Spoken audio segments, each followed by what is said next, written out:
Naami ka din sa area sa quarry sa private sector.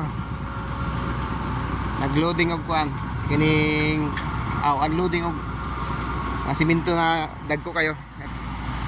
Mao na ang gitrabaho karon sa karon. Di madalag tao na.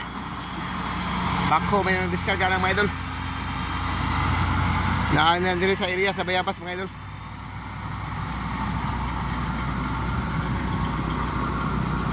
Taod-taod pala siya mga idol. Dugay kay kuang kabuk.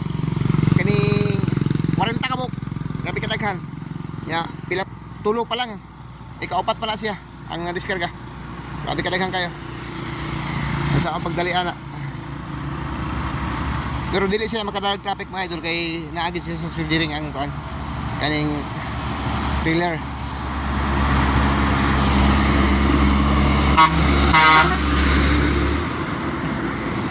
Kuwag sila bato eh.